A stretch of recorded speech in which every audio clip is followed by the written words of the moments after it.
Cette émission est conçue et réalisée par des membres de la communauté avec l'aide de Télé-Cogeco.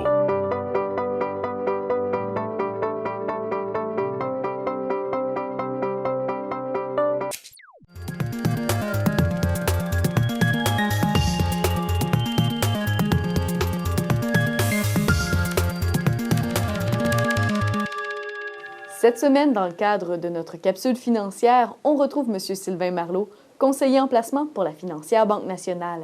Et aujourd'hui, on parle Régie des rentes du Québec. Bonjour, M. Marleau. Bonjour Karine et bonjour à tous. Oui, on parle de la Régie des rentes du Québec cette semaine.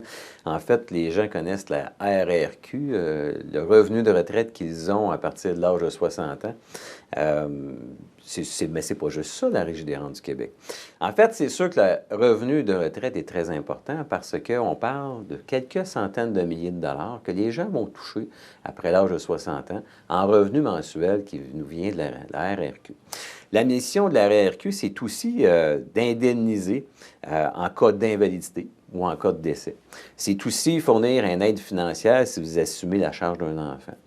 La mission, c'est aussi promouvoir l'autonomie financière à la retraite, encadrer les régimes complémentaires et les régimes volontaires d'épargne retraite.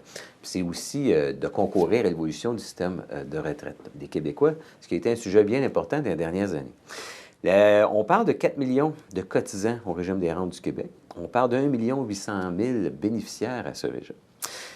Les gens doivent savoir qu'à peu près 60 des gens qui ont 60 ans puis qui vont demander la rente dès l'âge de 60 ans. OK? 60 à peu près des gens.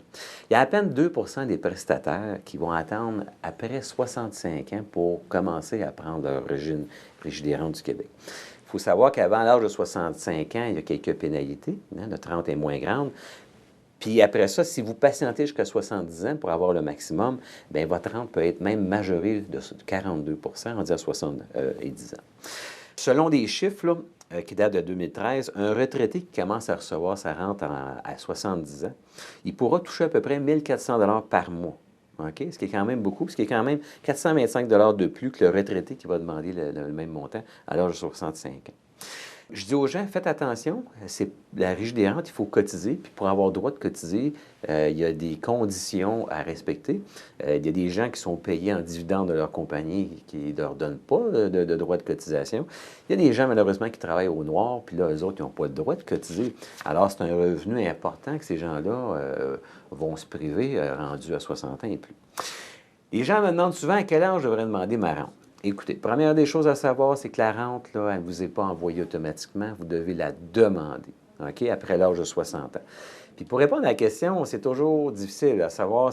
Dites-moi l'âge que vous allez décéder, puis ça va nous aider beaucoup à vous répondre.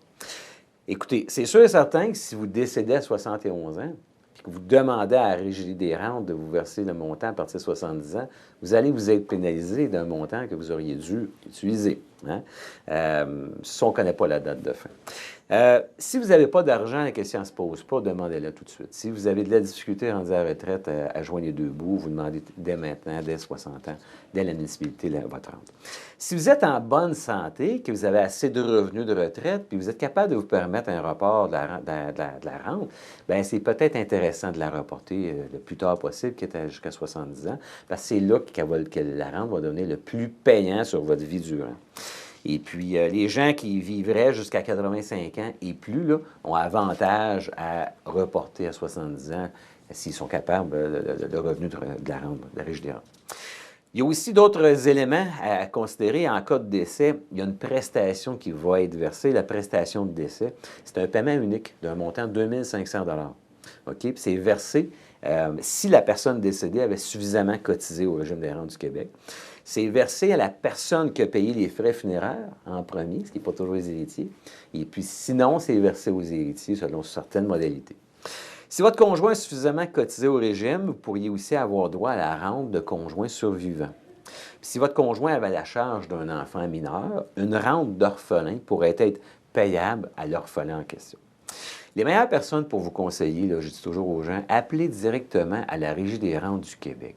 Ces gens-là, vous allez être au téléphone, ils vont ouvrir votre dossier, ils vont connaître votre historique. Ces gens-là connaissent très, très bien leur propre programme. Alors, c'est les meilleurs pour vous conseiller. D'ailleurs, ce département-là a gagné plusieurs prix au fil des années de service à la clientèle.